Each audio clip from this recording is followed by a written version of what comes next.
마태복음 5장 38절부터 48절까지의 말씀 제가 읽겠습니다. 또 눈은 눈으로 이는 이로 갚으라 하였다는 것을 너희가 들었으나 나는 너희에게 이르노니 악한 자를 대적하지 말라. 누구든지 내 오른편 뺨을 치거든 왼편도 돌려대며 또 너를 고발하여 속옷을 가지고자 하는 자에게 겉옷까지도 가지게 하며 또 누구든지 너로 억지로 오리를 가게 하거든 그 사람과 심리를 동행하고 내게 구하는 자에게 주며 내게 꾸고자 하는 자에게 거절하지 말라. 또 내 이웃을 사랑하고 내 원수를 미워하라 하였다는 것을 너희가 들었으나 나는 너희에게 이르노니 너희 원수를 사랑하며 너희를 박해하는 자를 위하여 기도하라. 이같이 한즉 하늘에 계신 너희 아버지의 아들이 되리니 이는 하나님이 그 해를 악인과 선인에게 비추시며 비를 의로운 자와 불의한 자에게 내려주심이라. 너희가 너희를 사랑하는 자를 사랑하면 무슨 상이 있으리요? 세리도 이같이 아니하느냐? 또 너희가 너희 형제에게만 무난하면 남보다 더하는 것이 무엇이냐? 이방인들도 이같이 아니하느냐? 그러므로 하늘에 계신 너희 아버지의 온전하심과 같이 너희도 온전하라. 아멘. 여유로움이라는 제목으로 하나님 말씀 전하겠습니다. 하나님 정말 여유가 있으시죠? 오늘 밖에 비가 오는데 하나님이 그 비를 여러분처럼 착한 사람들한테만 주고 나쁜 사람들한테는 안 주시지 않는단 말이에요. 하나님께서 해를 주실 때도 사람 가려가면서 주시지 않습니다. 모든 사람에게 다 주십니다. 예수님은 이렇게 하나님이 온전하심과 같이 완전하심, 완벽하심과 같이 너희도 완벽하라라는 거예요. 와, 너무 부담스럽습니다. 오른편 뺨을 맞았는데 어떻게 왼편 뺨을 대죠? 오른편 뺨을 때릴 뿐 아니라 아주 그냥 박살을 내고 싶은 게 우리의 본능 아니겠어요? 인간은 누구나 그렇거든요. 근데 오른편 뺨을 때린다는 것은 단순히 폭력을 넘어 모욕을 주는 거거든요. 당시에는 로마가 이스라엘을 식민 지배를 하고 있었습니다. 로마 군인들이 이스라엘 백성들을 압제하고 있었어요. 수틀리면 로마 군인이 가서 뺨을 때리는데 뺨을 맞는 것 자체도 모욕적이잖아요. 대부분 오른손잡이니까 오른쪽 등으로 오른뺨을 치는 거예요. 너는 식민지를 받고 있는 그런 아주 천한 자다라는 것을 너 같은 것이라고 하면서 아주 모욕적인 행위를 하는 거죠. 근데 예수님은 그렇게 맞았을 때 보복하지 말라는 거예요. 왼편을 돌려대라는 거죠. 사실 우리한테 편하는 거는 눈에는 눈, 이에는 이가 훨씬 편합니다. 근데 이것도요, 하나님께서 사람을 보호하기 위해서 하신 거예요. 눈에는 눈, 이에는 이 동상동해법을 말씀하셨을 때는 치안 유죄가 제대로 안 되던 때입니다. 그래서 사람들이 맞았을 때 눈 한 대 맞으면은 나한테 힘이 있으면 눈 한 대 때리고 끝내겠어요? 아주 다리 몽댕이를 분질러 놓지 않겠습니까? 그러니까 하나님께서는 그렇게 하면 안 된다. 네가 피해를 입었으면 딱 보복할 때 거기까지만 해라. 그래서 보복의 한계를 정하신 거거든요. 근데 여기서 예수님이 이 법을 완성시키십니다. 이제 악한 자를 대적하지 말라는 거예요. 우리 본능으로는 못합니다. 너무 어려워요. 두 번째는 우리를 고발해서 속옷을 가지고자 하는 자가 있으면 겉옷까지 주라는 거예요. 아이고, 속옷을 왜 가지려고 그래요? 근데 오늘날과는 달라요. 이스라엘 사람들이 성경 시대에 입었던 옷은 속에 입는 옷 하나, 겉에 입는 옷 하나, 보통 이렇게 두 가지를 입고 다니는 거예요. 근데 속옷보다는 겉옷이 훨씬 더 중요합니다. 밤이 되면 추워지니까 그 겉옷을 이불 삼아 덮고 자기 때문이에요. 가난한 사람은 그거 하나밖에 없겠죠. 그래서 겉옷을 전당 잡으면 해가 질 때 자기 전에는 꼭 돌려주게 돼 있어요. 이게 율법이에요. 그런데 속옷을 고발을 해가지고 달라고 하는 사람이 있어요. 뺏으려고 하는 사람이 있어요. 법을 이용해가지고 내 속옷을 뺏으려고 하는 거예요. 그때는 겉옷까지도 주라는 거예요. 와, 이거는 물질의 여유가 있어야 돼요. 아무리 주고 싶어도 단벌 신사면 줄 수가 없잖아요. 마음의 여유도 있어야 되고 물질의 여유도 있어야 돼요. 세 번째는 억지로 오리를 가자고 하는 거예요. 그러니까 로마 군인들은 이스라엘 백성들을 야, 너 내 짐 지고 나랑 같이 지금 오리 가자 이러면 가야 돼요.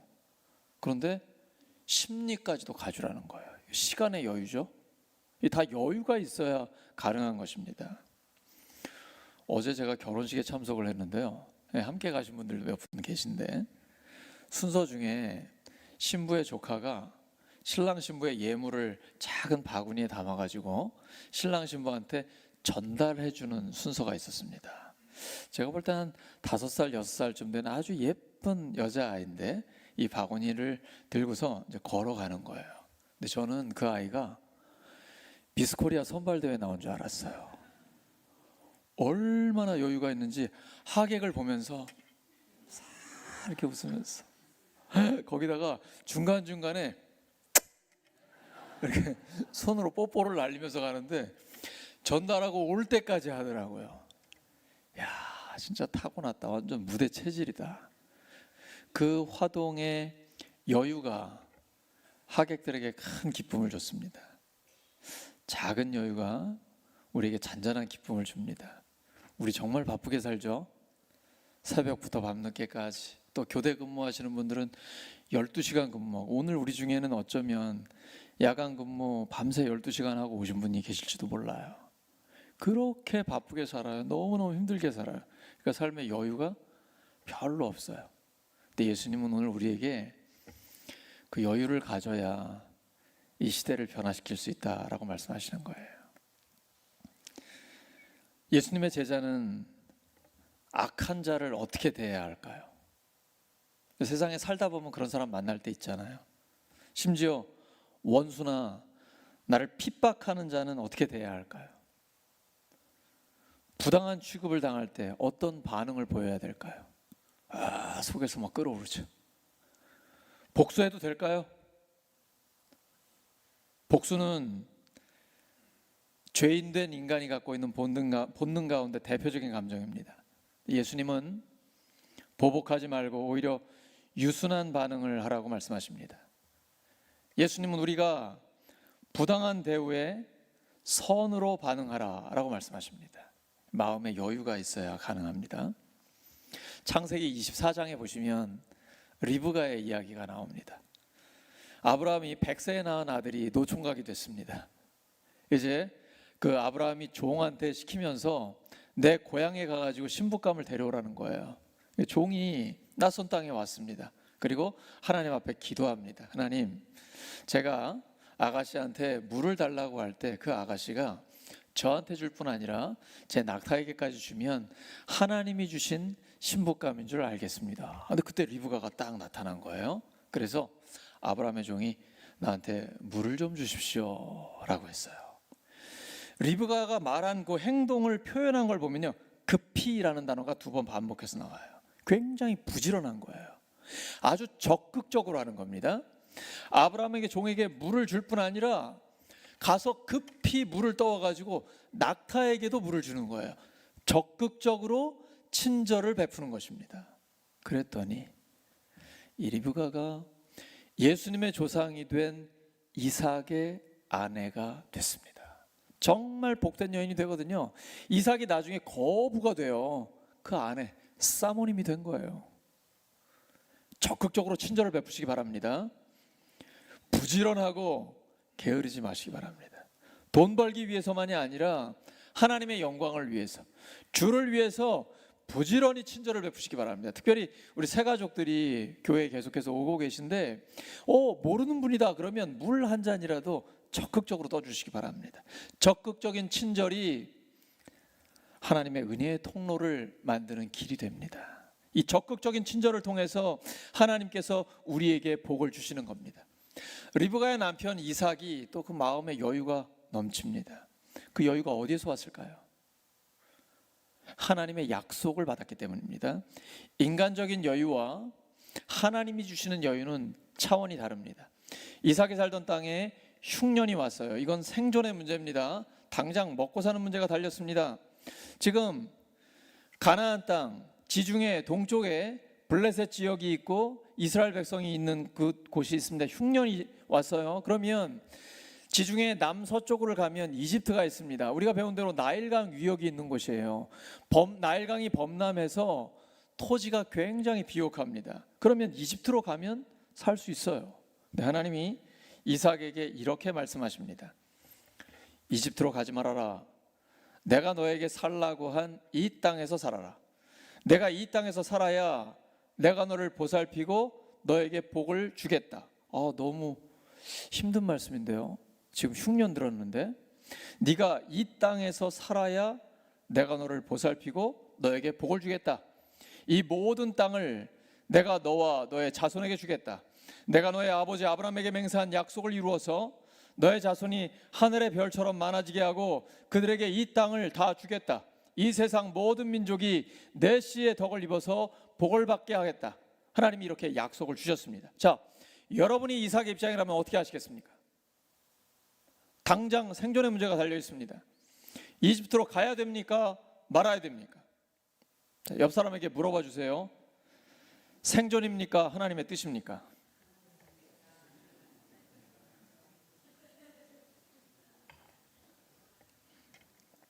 내 입장이라면 선택하고 결정하기가 굉장히 어렵습니다. 지금 죽고 사는 문제입니다. 사느냐 죽느냐의 문제예요. 이게 녹록지 않은 우리의 삶의 현실이죠. 이때 하나님이 보여주신 것은 약속을 따르는 삶입니다. 이삭이 하나님의 약속을 받고 이집트로 가지 않았습니다. 블레셋 땅 그랄에 그대로 머무르게 됩니다. 여기까지 참 잘했습니다. 근데 이삭의 아내 리브가가 엄청 예뻤습니다. 너무 예뻐요. 주변에는 블레셋 사람들입니다. 그때 당시에 뭐 치안 이런 게 없잖아요. 그리고 사회적 약자죠. 나그네, 외국인 아닙니까? 그러니까 블레셋 사람들이 예쁜 리브가를 차지하기 위해서 그의 남편 이삭을 죽일 수 있겠죠. 얼마든지 할 수 있는 거예요. 그러니까 예쁜 아내를 두신 분들은 늘 조심하시기 바랍니다. 이때 이삭이 자기 아내를 누이라고 속입니다. 그런데 어느 날 세번역에 보면 우연히 봤다 그래요. 블레셋 왕 아비멜렉이 보니까 성경에 이렇게 표현이 돼 있어요. 이삭이 리브가에게 애무를 하고 있는 걸 봤다라고 돼 있습니다. 이건 누이한테 할 수 있는 오빠의 행동이 아니잖아요. 블레셋 왕이 이삭을 불러다가 너 왜 나한테 거짓말했냐? 죽을까 봐 그랬습니다. 비겁하죠? 연약한 모습이죠? 그럼에도 불구하고 그 해에 이삭이 농사를 지었는데 하나님이 100배나 복을 주셨습니다. 이삭이 뭐 잘했어요? 아니에요. 하나님의 약속이 있기 때문입니다. 신앙생활은 내가 뭘 잘해서 되는 게 아닙니다. 하나님의 약속을 붙드는 겁니다. 성경이 구약과 신약으로 되어 있죠. 옛 약속, 새로운 약속입니다. 옛 약속은 우리의 모든 죄를 위해서 예수님이 오신다는 약속이고, 새로운 약속은 그 예수님이 오셨고 우리를 위해 죽으시고 부활하셔서 모든 죄를 씻어주셨다는 겁니다.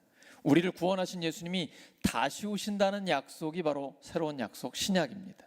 하나님의 약속을 붙들고 기도하면 하나님은 반드시 응답하십니다. 기도는 반드시 이루어집니다. 하나님의 뜻대로 기도하면 반드시 하나님이 이루어 주십니다. 그래서 우리의 미래는 기도에 달려 있는 것입니다. 세상에 제일 무서운 사람이 어떤 사람이죠? 응답 받을 때까지 기도하는 사람입니다. 아무것도 두려울 게 없습니다. 하나님은 하나님의 때에 반드시 하나님의 뜻을 이루시기 때문입니다. 이삭이 부족하고 연약하지만 하나님은 그에게 약속하셨기 때문에 하나님의 복을 주셨습니다. 그러므로 나 자신을 보지 마시고 하나님께 주목하시기 바랍니다. 믿음의 주요 온전케 하신 이인 예수님을 바라보시기 바랍니다. 이렇게 점점 더 이삭은 거부가 되었습니다. 블레셋 왕이 너 이제 여기 떠나라. 너 너무 강해졌어. 우리랑 함께 있을 수 없다. 이 정도가 됩니다. 그리고 이삭이 부자가 되니까 블레셋 사람들이 그를 시기합니다. 이삭의 아버지 아브라함의 종들이 파놓았던 우물을 막아버리는 거예요. 이런 고약한 사람들이 어디 있어요. 어쩔 수 없이 이삭은 이사를 하게 됐습니다. 그리고는 그랄 땅에서 머물게 됐는데 이삭의 종들이 이제 우물을 파는 거예요. 근데 거기에 샘이 솟아납니다. 굉장히 척박한 땅이거든요. 이 샘이 나는 게 쉽지가 않아요. 그런데 딱 우물을 파니까 샘이 솟아나는 거예요. 그걸 본 그랄 목자들이 이거 우리 거다라고 우기는 겁니다. 이삭의 목자들과 싸우게 됐어요. 근데 이삭은 더 이상 다툼을 지속하지 않고 다른 데 가서 또 우물을 팝니다. 또 샘이 솟아나요. 그랄 목자들이 와가지고 또 시비를 겁니다. 또 다른 데서 또 우물을 팝니다. 또 샘이 솟아나는 거예요. 근데 더 이상 시비를 걸지 않습니다. 왜냐하면 파면 파는 대로 우물이 계속 솟아나는 거예요. 그리고 시비를 거는 그들에게 우물 줘버리고 이제 르호봇이라는 넓은 땅을 하나님이 주신 거예요. 이삭에게는 자신감이 있어요. 확신이 있어요. 언제 어디서나 하나님이 함께 하시기 때문에 우리가 우물을 파면 거기에 샘이 솟아난다는 것이죠. 사실은 아무나 되는 일은 아닙니다. 하나님이 함께 하시기 때문이에요. 자신감, 영어로 confidence라고 합니다. 칸이 함께라는 뜻이고 feed가 faith, 믿음이라는 뜻이에요. 하나님이 나와 함께 하신다는 믿음, 여기에서 자신감이 나오는 것입니다. 하나님이 나와 함께 하신다, 이 확신, 여기에서 여유가 나오는 거예요. 이삭은 시비를 거는 자들과 싸우지 않았습니다. 그냥 줘버리고 다른 데 가서 또 팠어요. 왜? 하나님이 또 주실 거니까. 이 마음의 여유, 확신, 자신감이 있기 때문에 점점 더 큰 승리를 얻게 되는 것입니다. 결국은 이삭을 쫓아냈던 블레셋 왕이 이삭에게 찾아오게 됩니다. 그리고는 평화 조약을 맺자고 해요. 왜 그럴까요? 이삭이 가는 곳마다 하나님이 도우시는 것을 경험했기 때문이에요. 그래서 블레셋 왕은 하나님을 믿지 않지만 하나님이 이삭과 함께 한다는 것을 알게 됐어요. 우리랑 평화 조약을 맺읍시다. 결국은 여유 있는 자가 승리합니다. 마음의 여유를 가진 자가 마지막에 최종 승리를 거두게 되는 것입니다. 하나님이 함께 하신다는 확신이 우리에게 마음의 여유와 자신감을 주는 것입니다. 오늘 주신 예수님의 말씀은 더 해주라는 겁니다. 오른편 뺨을 맞으면 왼편 뺨을 돌려대고 누가 내 속 옷을 가지려고 하면 겉 옷을 내어주며 누가 억지로 오리를 가자고 하면 심리를 가져라. 왕심리 정신. 이런 게 마음의 여유가 있을 때 가능한 거거든요. 예수님이 더 해주라는 거예요. 우리가 오늘날 세상에서 살아가는 방법과는 많이 다르죠. 세상에서는 선을 선으로 갚고 악은 악으로 갚죠. 여기 더해서 보복하고 더 심하게 보복하고 이런 게 세상에 살아가는 많은 방법들 아니겠습니까? 이런 보복 본능, 소유욕, 이기심 이런 거 갖고는 예수님의 제자가 될 수 없습니다. 예수님의 삶은 자기를 내어주는 삶, 희생하는 삶입니다. 오늘 찬양했죠. 우리가 사랑만이, 희생만이, 믿음만이 승리한다고요. 이게 바로 믿음의 사람이 걸어가야 하는 길입니다. 예수님은 자기를 내어주는 타자를 위한 삶을 살았습니다. 이타심은 마음의 여유에서 오게 됩니다. 하나님 나라의 법과 세상의 법은 차원이 다릅니다. 세상의 법은 선은 선으로 악은 악으로 갚습니다. 그러면 선을 악으로 갚는 자가 있죠. 이건 마귀의 법이에요. 악을 선으로 갚는 사람, 하나님의 법을 따르는 사람입니다. 지금 예수님은 그 말씀을 하고 계십니다. 여러분 혹시 우생마사라는 말 들어보셨습니까? 갑자기 더워지셨죠? 누군가 저거 켜주셔야 돼요, 에어컨을.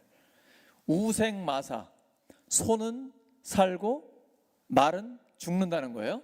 자, 홍수가 났습니다. 지금 급류가 내려가고 있습니다. 가끔 뉴스에서 요즘도 보셨죠? 그러면 말은 자기에게 힘이 있기 때문에 그 급류를 거슬러서 막 갑니다. 근데 결국은 지쳐서 익사해요. 근데 소도 나름대로 힘이 있습니다. 근데 소는 그 급류에 자기 몸을 그냥 맡깁니다. 그리고 물을 따라서 내려가요. 그러다가 얕은 곳에 발이 닿으면 살아남게 되는 것이죠. 여유가 있어야 살아남습니다. 지금 우리 시대는 급변하는 세대입니다. AI가 들어오면서 우리 전 세대와는 전혀 다른 삶이 펼쳐지고 있고 앞으로 어떻게 격변할지 예측하기도 쉽지 않습니다. 근데 이럴 때일수록 하나님의 지혜가 필요합니다. 말처럼 자기 힘으로 거슬러 가면서 살려고 해보다가는 죽을 수가 있어요. 하지만 소처럼 부드럽게 자기를 맡기면서 하나님이 때를 주실 때까지 기다리는 사람은 결국 살아남습니다. 온유한 자가 살아남습니다. 온유한 자가 복을 받습니다. 땅을 기업으로 받게 되는 것입니다. 우리가 믿는 예수님은 십자가를 지셨습니다. 사실 십자가는 억울합니다. 예수님이 십자가를 지실 이유가 전혀 없어요. 죄 없으신 분이니까요. 근데 우리의 죄를 지시고 대신 죽어 주셨습니다. 순한 양처럼 그 십자가를 지고 끝까지 하나님 뜻에 순종하셨습니다. 그리고 부활 승리하셔서 선으로 악을 완전히 이기셨습니다. 이분이 우리의 주님이십니다. 하나님께는 더 많이 기대하시기 바랍니다. 사람에게는 더 적게 기대하시기 바랍니다. 사람에게 많은 걸 기대하시면 실망도 커집니다. 맞죠? 사람에게는 더 적게, 하나님께는 더 많이 기대하시기 바랍니다. 하나님께는 기대하면 기대할수록 하나님이 우리에게 여유를 주십니다. 하나님의 풍성한 은혜가 우리에게 충만해집니다. 이렇게 여유가 없는 사람은 어떨까요? 항상 불안하고 걱정이 많고 조급하고 남을 비난하고 실적에 집착해요. 이게 자본주의 시대의 결과주의거든요. 근데 교회를 다니는 성도도 이래서는 자꾸 불안해지는 거죠. 일 중독에 빠지고 쉴 줄을 몰라요. 오직 돈. 존재보다 행위를 더 중시하기 때문이에요. 행위주의예요.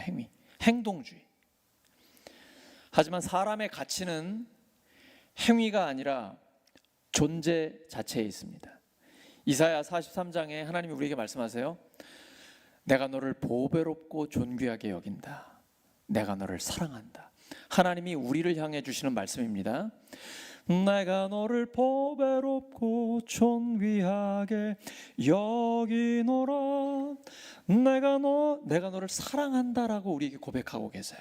근데 우리 존재 자체를 보배롭고 존귀하게 여기세요.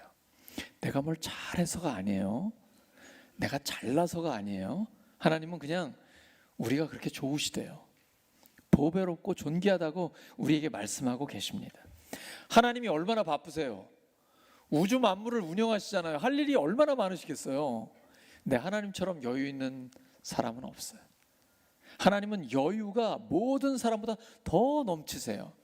그렇게 바쁜 분이 할 일이 그렇게 많으신데 우리에게는 여유를 가지십니다. 기다려주세요. 누구보다도 더 여유로우십니다. 은혜가 풍성하십니다. 에베소서 2장 4절과 5절입니다. 시작. 긍휼이 풍성하신 하나님이 우리를 사랑하신 그 큰 사랑을 인하여 허물로 죽은 우리를 그리스도와 함께 살리셨고 너희는 은혜로 구원을 받은 것이라. 긍휼이 풍성하신 하나님. 또 다른 본문에 보면 은혜가 풍성하신 하나님. 하나님은 모든 게 풍성하세요. 그 풍성하신 하나님이 그 큰 사랑을 인하여 우리를 구원하셨어요. 예수님도 얼마나 여유가 많으세요. 오병이어의 기적, 어린아이 도시락이에요. 빵 5개랑 물고기 2마리입니다. 아이가 먹을 도시락입니다. 그런데 남자만 5,000명, 여자분들, 어르신들, 아이들 다 포함하면 10,000명, 20,000명 될 텐데 배불리 먹고 남은 부스러기가 12광줄이에요. 시작할 때보다 끝날 때가 훨씬 더 많아요. 이 예수님의 여유, 너희가 먹을 것을 주어라. 하나님은 여유 만만이세요. 용서를 해도 7번씩 70번씩 해주라는 거예요. 우리한테 그렇게 용서할 일이 있을까요? 우리는 우리한테 잘못하면 한 몇 번쯤 용서할 수 있을까요? 만약에 나한테 한 10번쯤 잘못을 했다, 어떻게 하시겠어요? 아마 다시는 안 볼걸요. 관계를 끊어버리지 않을까요? 그러니까 이런 기회가 아예 없어요, 우리한테는. 근데 우리가 하나님께 잘못하는 건 어때요? 77에 49, 490번? 4900번? 이보다 훨씬 더 많이 잘못하잖아요. 근데 하나님은 다 용서해 주세요. 누가복음 15장에 탕자의 비유가 나옵니다.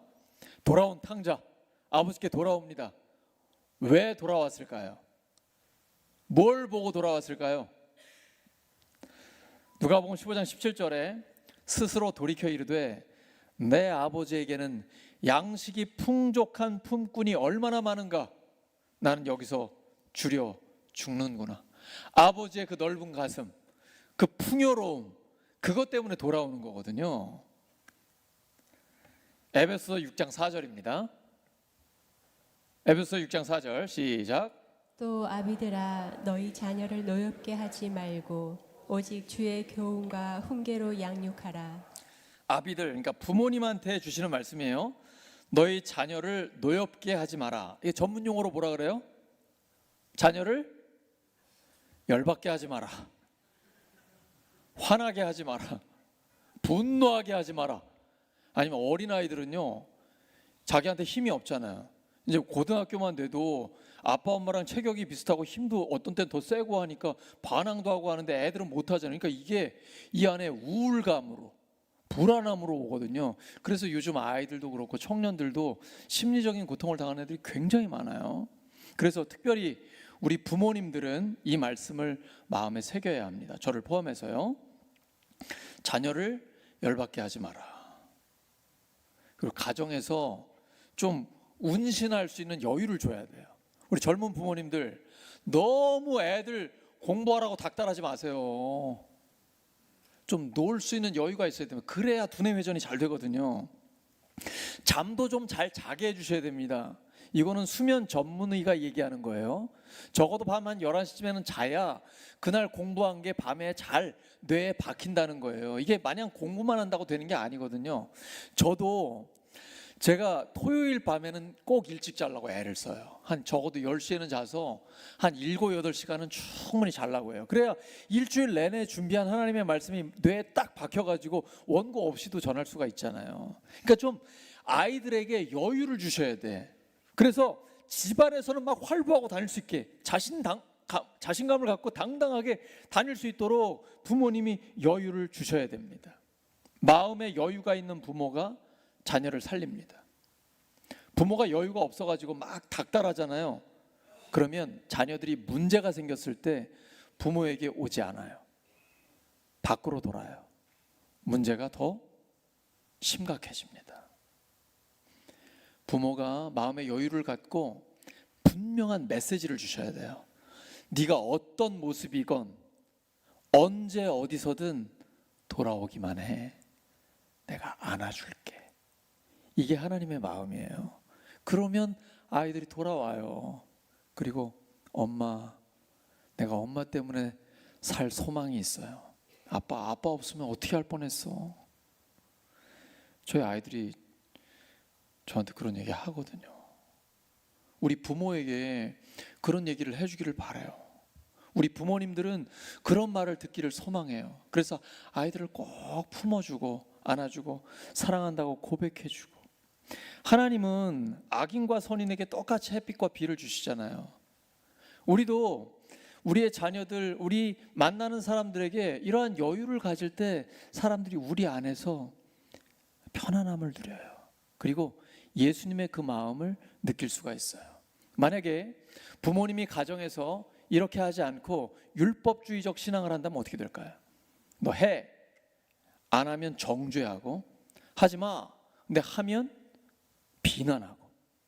이러면요, 자녀들이 집안에서 속박당해요. 그래서 시간이 흐르면 흐를수록 하나님을 떠나게 됩니다. 오늘날 많은 자녀들이 하나님을 떠난 것을 보게 됩니다. 왜냐하면 성경을 통해 배운 하나님과 부모님의 모습이 너무 다른 거예요. 하나님은 은혜가 풍성하고 긍휼이 풍성하고 7번씩 70번이라도 다 용서해 준다고, 용서해 주라고 말씀하시는데, 모든 걸 다 용서하신다고 말씀하시는데 우리 부모님은 용서가 안 돼. 너무 무서워. 대쪽 같아. 하나님과 너무 다른 거예요. 그러니까 힘이 없을 때는 어쩔 수 없이 부모 밑에 있지만, 이제 힘이 생기면 벌써 대학생만 돼도 부모를 떠나게 되는 것이죠. 돌아오게 하려면 지금이라도 이 하나님의 말씀을 우리가 그대로 살아내야 합니다. 하나님, 우리의 마음을 넓게 해 주시옵소서. 하나님의 여유를 우리에게 주시옵소서. 예수님의 여유를 우리에게 주시옵소서. 예수님은 십자가에 못 박히셨을 때 예수님을 못 박은 자들을 향해 바라보면서 이렇게 말씀하세요. 아버지, 저들을 용서해 주시옵소서. 몰라서 저러는 것입니다. 하나님은 모든 사람이 구원받기를 원하십니다. 그러므로 주님이 주신 이 여유를 마음껏 발휘하시기 바랍니다. 이제 우리에게 추수감사절, 성탄절, 이어서 설 명절 계속 다가옵니다. 그러면 더욱 구제에 힘써야 돼요. 추워지면 추워질수록 가난한 사람들이 마음이 힘들어집니다. 몸도 힘들어져요. 근데 구제하면 하나님이 복을 주신다고 약속해 주셨습니다. 신명기 15장 10절입니다. 시작. 당신들은 반드시 그에게 구워주고 줄 때에는 아깝다는 생각을 하지 마십시오. 그러면 주 당신들의 하나님이 당신들이 하는 모든 일과 당신들이 손을 대는 모든 일에 복을 내려주실 것입니다. 당신들은 반드시 그에게, 가난한 동족에게, 주변의 가난한 사람들에게 구워주고 줄 때는 아깝다는 생각을 하지 마십시오. 이러면 주워놓고 복 못 받아요. 이왕 줄 거 기쁜 마음으로, 자원하는 마음으로 주셔야 돼요. 억지로 하시면 안 되고요. 줄 때는 아깝다는 생각하지 말고 가난한 사람에게 나눠주세요.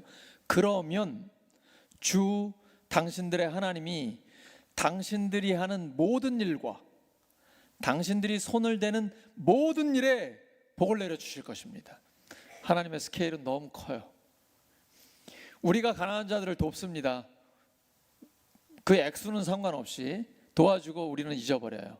사람들도 기억하지 못해요. 하지만 하나님은 완벽하게 기억하십니다. 하나님은 절대로 잊어버리지 않으십니다. 그리고 약속하셨어요.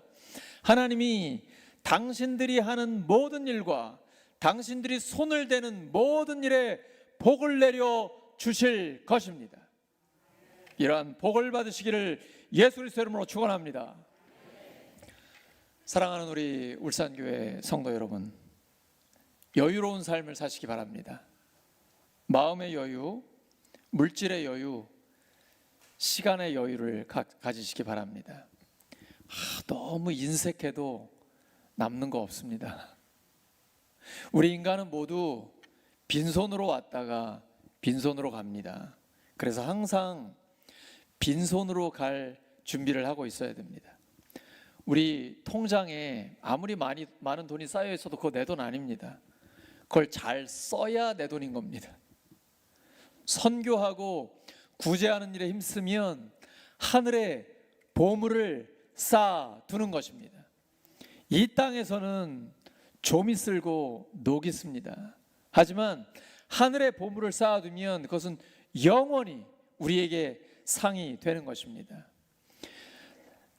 돈도 많이 벌고 해볼 거 다 해봤던 전도서 기자가 마지막에 늙음하게 이렇게 고백합니다. 헛되고 헛되며 헛되고 헛되니 모든 것이 헛되도다. 그래도 여러분 그 사람처럼 해볼 거 다 해보고 나서 이런 말 하고 싶으신가요? 돈 벌 만큼 번 다음에 이런 고백하고 싶으신가요? 성경을 우리에게 주신 이유는 하루라도 빨리 그걸 깨달으라고 주신 말씀입니다. 기뻐하며 선을 행하는 것이 가장 의미 있는 삶입니다. 지금 하나님을 기억하고 하나님의 영광을 위해 살아가는 게 가장 가치 있는 삶입니다. 나누고 베풀어서 풍성한 삶을 누리시기 바랍니다. 내가 나누면 하나님은 어디론가 다른 경로를 통해서라도 또 우리에게 공급하여 주십니다. 하나님은 꼭 우리에게 이렇게 말씀하시는 것 같아요. 내가 다 보고 있다. 내가 다 기억하고 있어. 이 말씀 하시는 것 같아요. 절묘한 타이밍에 하나님이 위로하십니다. 하나님 우리와 함께하고 계시기 때문입니다.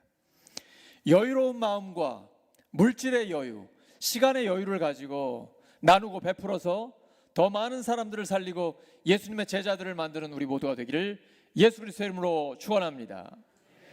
하나님 말씀을 기억하면서 반주에 맞춰 한 1, 2분 정도 간절히 하나님 앞에 기도하겠습니다. 하나님 아버지 감사합니다. 우리에게 주님의 마음을 본받아 여유로운 삶을 살게 해 주시옵소서. 마음의 여유, 물질의 여유, 시간의 여유가 있게 하여 주시옵소서. 나누고 베푸는 풍성한 삶을 살게 하여 주시옵소서. 더 많은 영혼들을 살리고 예수님의 제자들로 만들게 하여 주시옵소서. 오 하나님 도와주시옵소서. 오늘 주의 말씀 붙들고 순종할 때에 하나님의 말씀이 우리의 삶에 이루어지게 하여 주시옵소서. 하나님 역사하여 주시옵소서. 말씀 때문에 시험에 드는 자가 없게 하시고 오직 그 말씀 듣고 그 음성에 순종하여 하나님의 역사를 경험하게 하여 주시옵소서. 하나님 말씀에 순종하여 주님 말씀이 우리의 삶에 이루어져 우리의 삶이 변화되게 하여 주시옵소서. 하나님 도와주시옵소서. 부족한 저의 말씀을 하나님께서는 성령의 능력으로 채워주셔서 하나님의 말씀으로 온전케 하여 주시옵소서. 악한 자를 대적하지 마라. 원수를 사랑하라. 너를 박해하는 자를 위하여 기도하라 말씀하신 주님, 악에게 지지 않고 선으로 악을 이기는 여유로운 삶이 되게 하여 주시옵소서. 하나님 감사합니다. 주님 찬양합니다. 홀로 영광 받아 주시옵소서. 감사드리며 예수님의 이름으로 기도드립니다.